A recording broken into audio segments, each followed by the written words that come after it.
अस्सलाम वालेकुम। Economy matters में खुशामदीद। मैं हूं शाहजेब अहमद। सबसे पहले शामिल करेंगे टॉप स्टोरीज।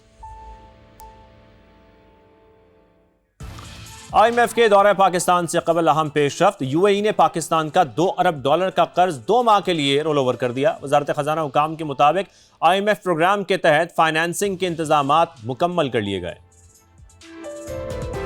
जनवरी में 3,881 नई कंपनियों की रजिस्ट्रेशन। 82 कंपनियों में गैर मुल्की सरमायाकारी शामिल। IT और ई-कॉमर्स की सबसे ज्यादा 729 नई कंपनियां रजिस्टर्ड करवाई गईं। और बिजनेस कम्युनिटी को सरकारी महकमों की मुदाखलत से बचाने के लिए तजावीज तैयार। सेल्स टैक्स निजाम मुकम्मल डिजिटल करने का फैसला। FBR, NAB, FIA की मुदाखलत महदूद करने की सिफारिश। गैर मुल्की सरमायाकारों को गिरफ्तारी से तहफ़्फ़ुज़ देने की तजवीज़। और अब कुछ जिक्र करेंगे गैर मुल्की करेंसियों का। यहां पर आपको सिर्फ ये बताएं कि इंटर बैंक में डॉलर की कदर में 3 पैसे की कमी देखी गई है, जिसके बाद इसकी कीमत 279 रुपए 62 पैसे पर आ गई है। यूरो के हवाले से आपको बताएं कि इसकी कीमत में 61 पैसे की कमी देखी जा रही है। फिर बात करते हैं गोल्ड की, जिसकी कीमतों में इजाफे के सिलसिले को एक बार फिर ब्रेक लगा है। फी तोला 8600 रुपए सस्ता हुआ है, जिसके बाद कीमत 5,19,962 रुपए पर आ गई है। फिर 10 ग्राम के हवाले से आपको बताएं कि इसके रेट जो हैं वो 7,300 रुपए कम हुए हैं। फिर इंटरनेशनल मार्केट को अगर देखा जाए तो $86 फी ओंस सस्ता होकर ये $4,972 फी ओंस पर आ गए हैं। अब आगे बढ़ते हैं, आज के मौजू की बात करते हैं। आज के प्रोग्राम में हम जिक्र करेंगे 11 साल से बंद पड़ी पाकिस्तान स्टील मिल्स का। उम्मीदें जागने लगी हैं, तवक्कुआत अब बढ़ने लगी हैं। क्यों? क्योंकि हुकूमत ने स्टील मिल्स की बहाली का अब बाकायदा ऐलान किया है, प्लान भी पेश किया है। 3 से 4 साल में प्रोडक्शन को डबल करने का दावा किया जा रहा है। लेकिन सवाल यहां पर यह पैदा होता है कि वो क्या वजूहात थी जिसकी बिना पर पाकिस्तान का सबसे कीमती असासा इतने साल बंद रहा, और अब ऐसा क्या नजर आया कि इसकी बहाली का प्लान बन रहा है। अब देखना यह होगा कि क्या हुकूमत अपने मंसूबे में कामयाब होगी या नहीं होगी, या फिर यह एक ख्वाब ही रह जाएगा। अब मुमताज सनतकार आरिफ हबीब ये कहते हैं कि स्टील मिल्स की बहाली मुश्किल है, निचकारी ही इसका हल है। लेकिन माजी में भी हमने देखा कि निचकारी होते होते रह गई। जो फैसला था उसको रिवर्स कर दिया गया था सुप्रीम कोर्ट की जानिब से। इस पर आज हमारे साथ मौजूद होंगे पाकिस्तान स्टील प्रोड्यूसर्स एसोसिएशन के patron in chief Abbas Akbar Ali sahab और Pakistan steel stakeholders group के कन्वीनर ममरेज खान साहब। लेकिन उससे पहले आपको दिखाते हैं कि वजीर आजम के मुआवन खुसूसी हारून अख्तर खान स्टील मिल्स पर और इसकी बहाली पर क्या कहते हैं। जब मैं आया था तो ये कैबिनेट का एक फैसला था कि ये स्क्रैप में बेच दो इसको।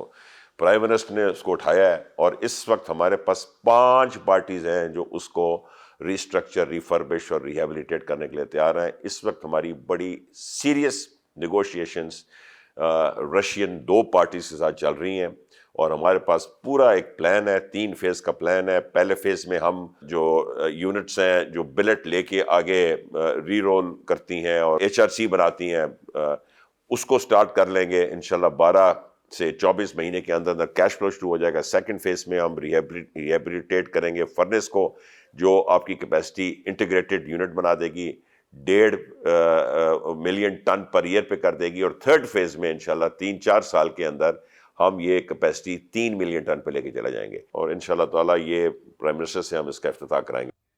ये तो आपने सुना, लेकिन पाकिस्तान स्टील मिल्स के अरूजो जवाल की कहानी क्या है, ये देखते हैं सैयद रिजवान आलम की रिपोर्ट में।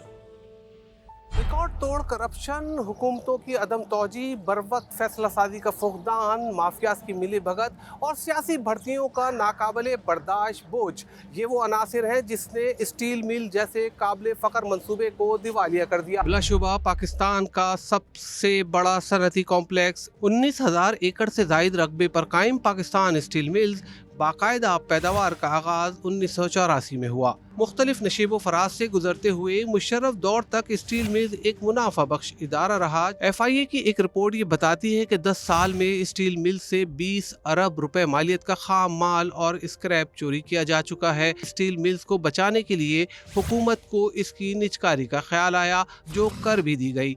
ताहम 2006 में स्टील मिल्स की निजकारी को सुप्रीम कोर्ट ने रिवर्स कर दिया। 2015 में सुई सिदरन ने गैस कनेक्शन मुनक़ता करके स्टील मिल्स के ताबूत में आखिरी कील ठोक दी, जिसके बाद से आज तक स्टील मिल बंद पड़ी है। 2 साल कबल हुकूमत ने स्टील मिल को निजकारी की फहरिस्त से निकाल कर इसकी बहाली का फैसला किया। प्राइवेटाइजेशन में नहीं है वो, बिकॉज उसके अंदर जो मेन एसेट है वो तो ज़मीन का है, उसके ऊपर काम मेरे ख्याल में अच्छा हो रहा है। और अगर उस लैंड को इंडस्ट्रियल जोन में हम कन्वर्ट कर सकते हैं, तो I think it will be very good for the industrial development of the country. Arif Habib steel mills की बहाली को मुश्किल टास्क करार देते हैं। उनका कहना है कि पीआईए की तर्ज पर स्टील मिल्स की निजकारी एक काबिल अमल हल है। बहाल करना तो बस की बात नहीं है हुकूमत की कि उसको बहाल कर सके।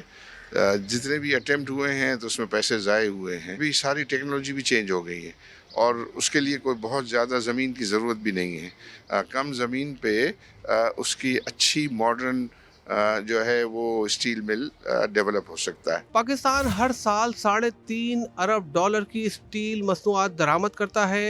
स्टील मिल चलने की सूरत में ये कीमती ज़र मुबादला बचाया जा सकता है। कैमरामैन अकबर अली के साथ सैयद रिजवान आलम, समा, कराची। ये रिपोर्ट आपने देखी। हमारे मेहमान भी हमारे साथ हैं, अब्बास अकबर साहब हमें ज्वाइन कर चुके हैं। अब्बास साहब बहुत शुक्रिया। अब्बास साहब, आरिफ हबीब साहब तो क्लियरली कह रहे हैं कि हुकूमत की बस की बात नहीं है। हुकूमत ने जो प्लान तैयार किया है उसमें हम अगर बात करें तो रूसी कंपनियों समेत 5 बड़े सरमायाकार हैं जो उसमें शामिल हैं।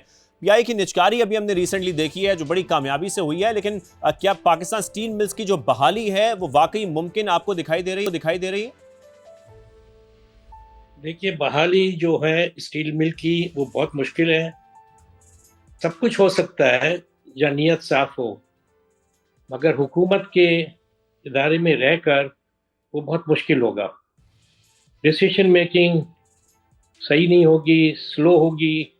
लिहाजा क्या नाम है, बहाल करना स्टील मिल को एक बहुत बड़ा मंसूबा चाहिए और बड़ी जिद्दोजहद चाहिए और इसके अंदर में बहुत सारा पैसा भी लगेगा।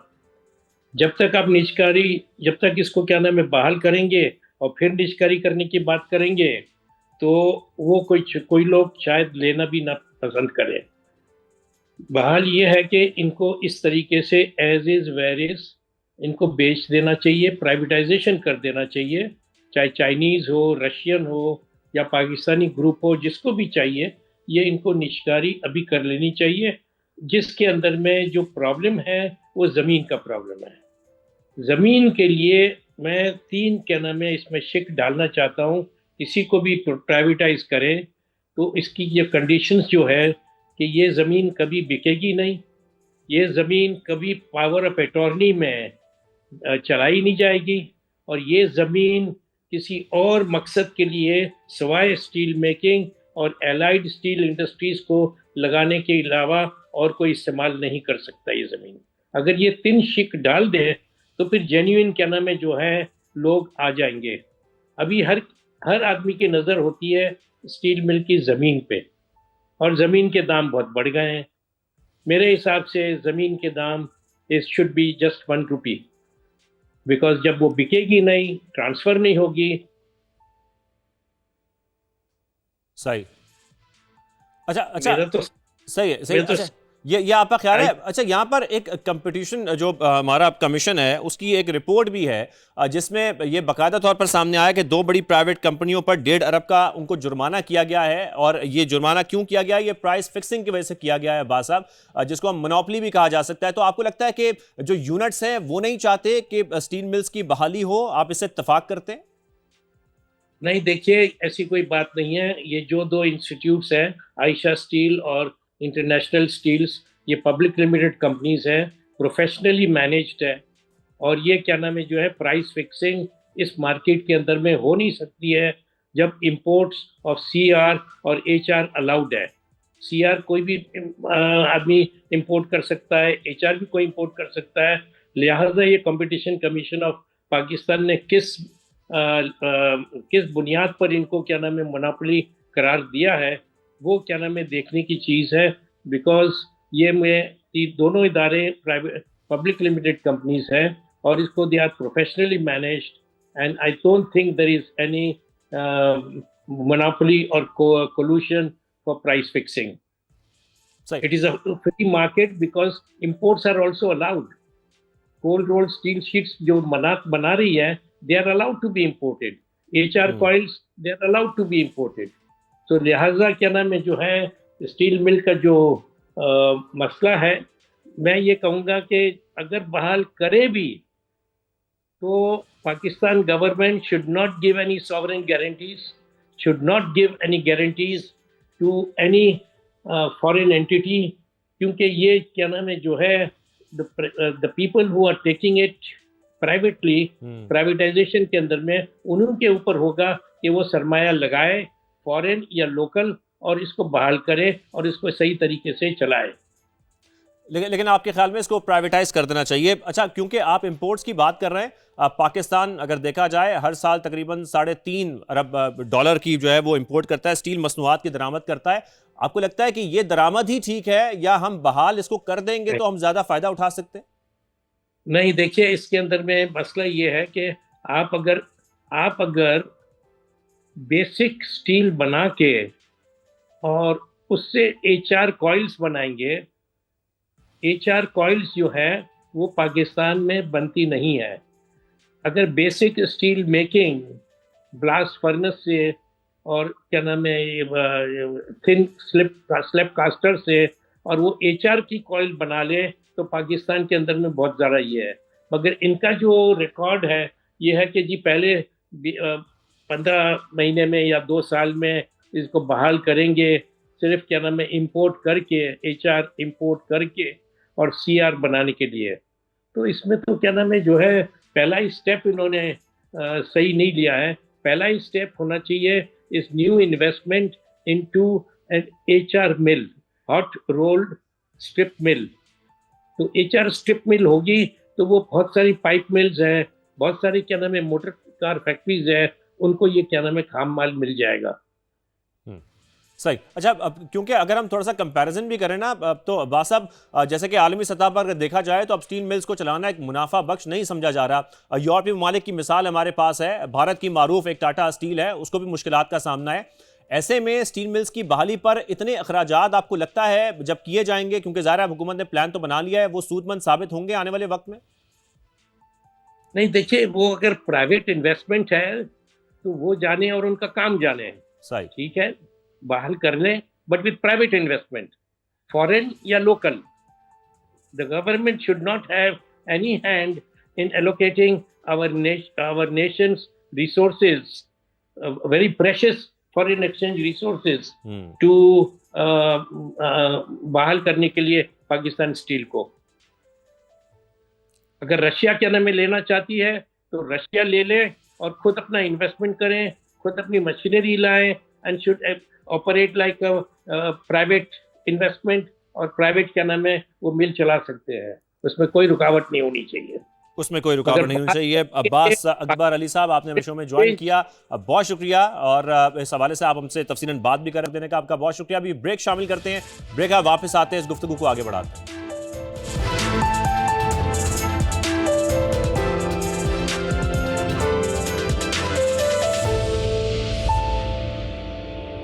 Welcome back. बात हो रही है स्टील मिल्स की बहाली की। आपको बताएं कि Pakistan steel stakeholder group के कन्वीनर ममरेज खान साहब हमें ज्वाइन कर चुके हैं, उनको शामिल गुफ्तगू करते हैं। ममरेज साहब, बहुत शुक्रिया शो में ज्वाइन करने के लिए। ममरेज साहब, माजी में हमने बहाली के कई मंसूबे देखे हैं, निचकारी भी की गई, जिसके बाद सुप्रीम कोर्ट ने इसको रिवर्स कर दिया।